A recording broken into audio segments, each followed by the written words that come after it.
वो मेरी दुकान पर आती, कोने में खड़ी हो जाती।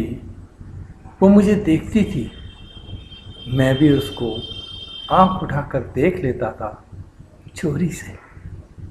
उस इलाके में सबसे बढ़िया मेरा काम था। मुझे लगा वो मुझको चाहती है, मैं भी। कभी बात नहीं हुई, उसका सामान लेना और चले जाना।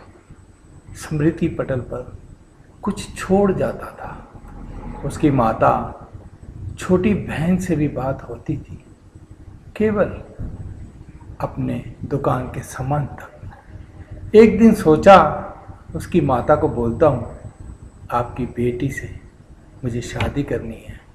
ठीक अगले दिन मैं सड़क पर साइकिल से जिस ओर जा रहा था, उसकी माता जी दूसरी ओर से आ रही थी। सोच लिया आज उसकी माता से बात करूँगा। साइकिल आगे बढ़ती गई, उसकी माता मेरी ओर आती रही। नज़दीकियाँ होने लगी। भरोसे की कोई कमी न थी, आत्मविश्वास बहुत था, काम बहुत ही बढ़िया था, लोग मुझे मानते थे। नज़दीकियाँ तो आ गई, पर साइकिल की ब्रेक नहीं लगी, लग ही नहीं पाई, लगा ही नहीं पाया। मैं दिशा में आगे निकल गया और वो विपरीत दिशा में आगे निकल गई।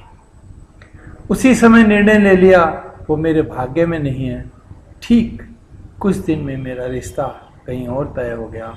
जिस दिन रिश्ता तय हुआ, अगले दिन प्रपोजल आ गया मेरे रिश्ते के लिए, उसी का। मैंने बोल दिया मेरा रिश्ता तय हो गया। उसने आना छोड़ दिया। बहुत सालों बाद एक दिन मैं सड़क से जा रहा था, किसी की पीठ देखी। मुझे लगा शायद वो ही है। नज़दीक जाने पर देखा तो वही थी। उस दिन लगा कुछ तो था उसमें। कोई बात नहीं होती थी, ना हुई। फिर एक दिन कई सालों के बाद वो मेरी दुकान पर आई, बोली मुझको पहचानते हो?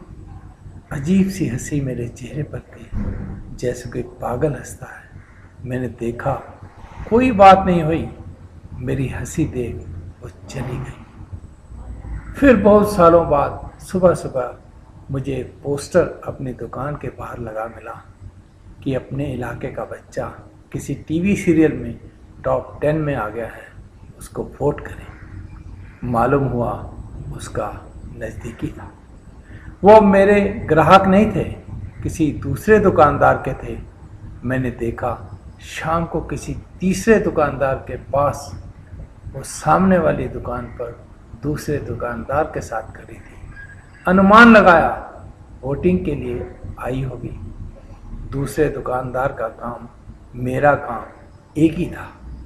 वो उसको मेरे पास नहीं लाया। क्यों लाता? क्योंकि हम कॉम्पिटिटर थे। मैंने सोचा वो जरूर मेरे पास आएगी, ऐसा हो नहीं सकता वो मेरे पास ना आए। सोच ही रहा था, वो आ गई। उसको पहली बार 20 साल के अंतराल में मैंने बैठने के लिए बोला। उसने खड़े हुए ही अपने नज़दीकी के टॉप 10 में आने तथा वोट के लिए बोला। उसने बताया फ़ोन केवल लैंडलाइन से ही करने होंगे। मैंने बोला उस कैंडिडेट के घर में सुबह 10 लैंडलाइन फ़ोन लगा दिए जाएंगे, जितनी मर्जी फ़ोन करना, कोई पैसा नहीं लिया जाएगा। अगले दिन 10 फ़ोन उसके घर लगवा दिए गए। इसके बाद कोई बात नहीं हुई, न देखा कभी आज तक। 20 अप्रैल 2014 को एक पंकज राय ने फिर से श्री राम सेंटर में उन यादों को ताज़ा कर दिया। अगर वो मुझसे पूछे उसका नाम क्या है, मैं आज तक उसका नाम भी नहीं जानता। हाँ, उसकी छवि आज भी मेरे पास है। जो मिला वो ही सोना है, बाकी सब मिट्टी है, मिट्टी है, मिट्टी है। पंकज राय, आप वाकई में बैडमैन हो, आप वाकई में बैडमैन हो। आपने फिर से एक बार कुछ न कुछ मुझको याद दिला दिया। याद दिला दिया। धन्यवाद।